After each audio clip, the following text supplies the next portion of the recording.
June 15, 1944, Tokyo soldiers suddenly stopped, frozen. Far above the clouds at 30,000 feet, something silver appeared. Something no Japanese fighter could reach, and no anti-aircraft gun could hit. It was the B-29 Superfortress, and Japan had never seen anything like it. Yoyogi Army Parade Ground, Tokyo. The air raid sirens are still winding up when the first silver speck appears in the pale dawn sky, 30,000 feet above the Imperial Palace, so high that the rising sun catches it before it touches the city below. A single B-29 glides like a shard of ice. No engine roar reaches the ground, only a faint, insect-like glint and for razor-straight contrails that look almost peaceful, until the first string of M69 incendiary clusters tumbles out of its belly. On the parade ground, Colonel Tadashi Nakajima, commander of the 10th Air Defense Regiment, lowers his binoculars and feels the blood drain from his face. His men had been laughing minutes earlier, joking that the new American Binyuko was just another propaganda rumor. Now 46 more spakes follow the first, stepping across the sky in perfect formation, higher than any Japanese fighter has ever flown in combat. A young lieutenant beside him whispers the impossible altitude, Senmanyaku, 30,000 feet. Nakajima doesn't answer. He's staring at the black, shells bursting uselessly 5,000 feet beneath the bombers. Tiny dirty puffs that look like ink blots in the morning light. Then the first cluster hits. A railway yard in Shibora erupts into a ripple of white fire that spreads faster than men can run. Another cluster, another. The wind is already shifting onshore, carrying the smell of burning magnesium and fear. For the first time in the war, Tokyo is being bombed in broad daylight by planes that cannot be touched. The myth that died at 30,000 feet. By 3:45 a.m. the sky belongs to the Americans. Captain Saburo Sakai, Japan's second-ranking ace, stands on the roof of his billet in Tachikawa, still in his night kimono, watching the silver crosses drift overhead. He flew zeros against B-17s at Guadalcanal, watched them burn, laughed at their clumsy escorts. Tonight he has no plane that can reach them. The best Ki-40 for Shoki in the home defense force tops out at 26,000 feet, and only then if the pilot is willing to die from oxygen starvation. On the street below, a mother clutches her 5-year-old daughter and stares upward, mouth open. The child asks if the stars are falling.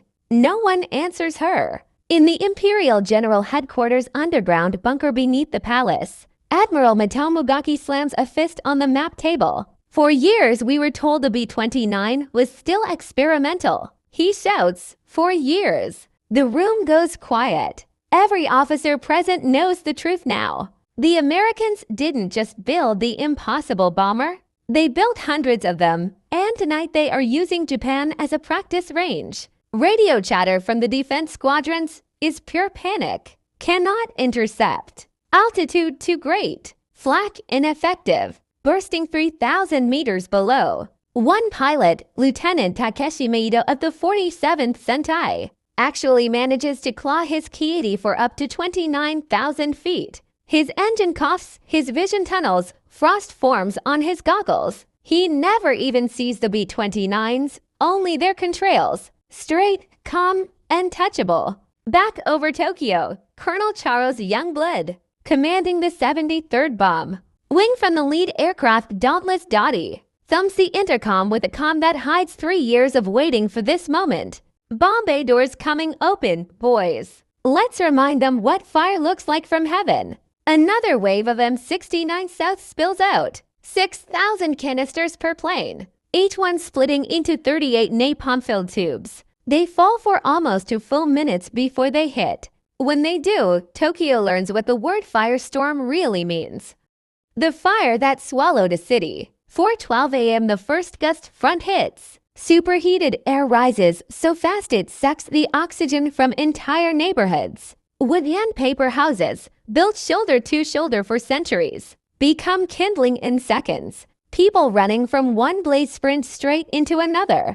Rivers boil at the edges. Asphalt bubbles. The Sumida River glows orange like molten steel. In the Hanjo district, a firefighter named Hiroshi Kato watches a wall of flame 30 meters high march toward him faster than his truck can reverse. He makes it 2 blocks before the heat ignites the gasoline in his own engine. The last thing he sees is his shadow burned into the pavement behind him, arms still raised to shield his face. At 4:28 a.m., the separate fires merge into one living creature.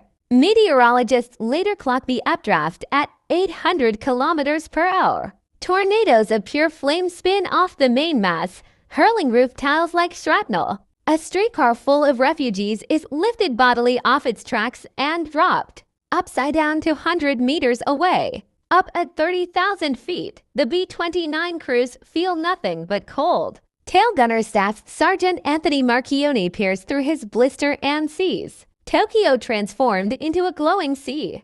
Jesus, he whispers over intercom, it's like looking into the sun.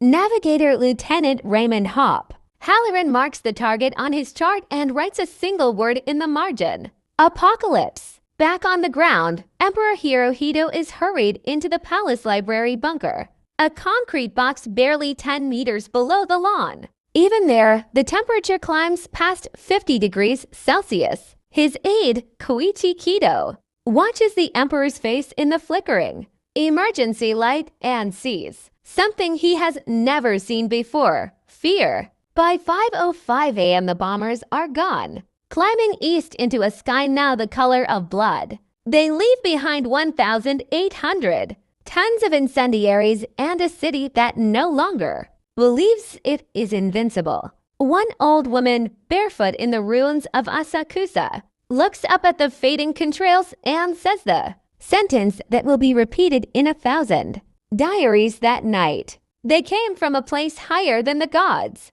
The morning after, and the silence that screamed. Dawn.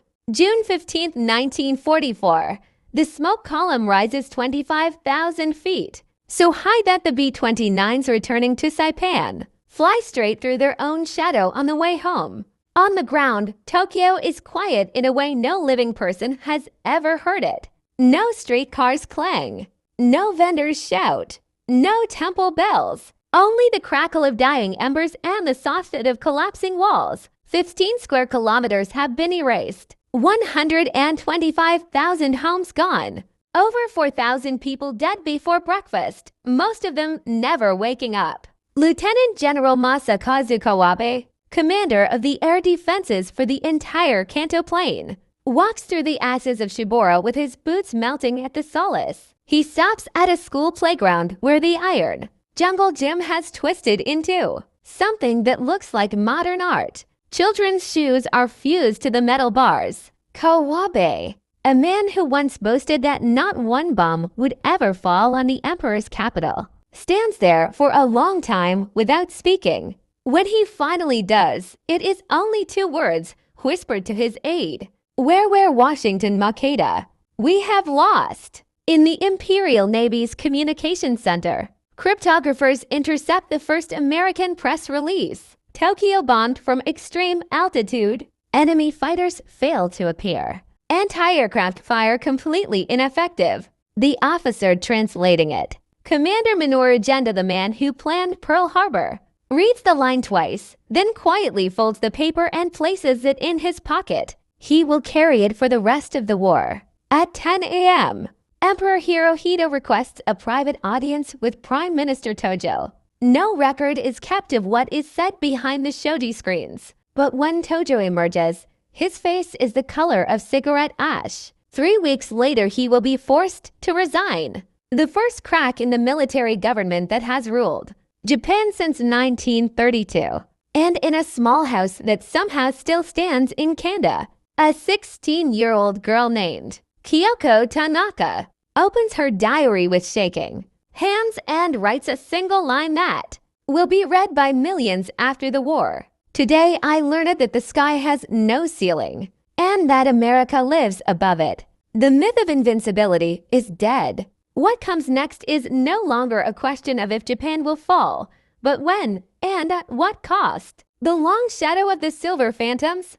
June 16, 1944. the morning newspapers don't appear. There is no paper left to print them, no presses left to run them. Instead, the military police nail up handbills on charred telephone poles. Enemy bombers operated at extreme altitude. Citizens are urged to remain calm and dig deeper shelters. But the damage is already done. In the factories of Kawasaki and Yokohama, workers who survived the night stand in silent rows as foremen read the new quotas. Triple production of anti-aircraft guns. Quadruple production of fighters immediately. A teenage girl operating a lathe looks up at the sky through a hole in the roof and asks, no one in particular, how do you shoot the moon? Across the Marianas, on the hot runways of Isley Field, Saipan, the ground crews of the 73rd Bomb Wing work in shirt sleeves, laughing, slapping fresh Haken Crew-style kill markings on the noses of their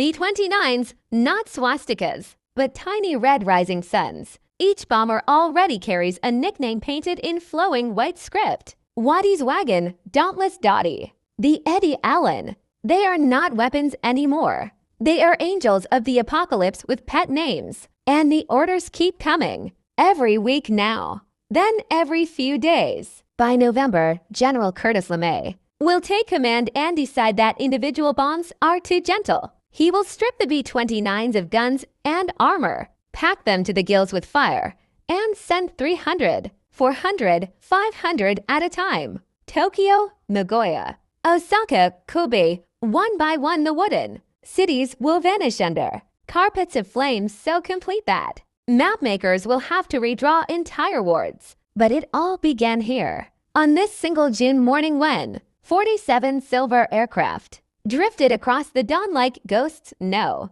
sword could cut. In the end, the B-29s will fly 33,000 sorties against the Japanese homeland. They will drop 170,000 tons of bombs, most of them incendiaries. They will kill 500,000 civilians and leave 14 million homeless. And almost none of it will be done in contested skies. Because after that first morning in June 1944, Japanese fighters will rarely even try to climb into the jet stream where the Superfortresses live. The war still has 14 brutal months to run. There will be kamikazes, Iwo Jima, Okinawa to atomic flashes. But for the men who stood in the burning streets of Tokyo on June 15, 1944, watching black puffs of flak burst uselessly miles beneath the untouchable bombers, the ending is no longer in doubt.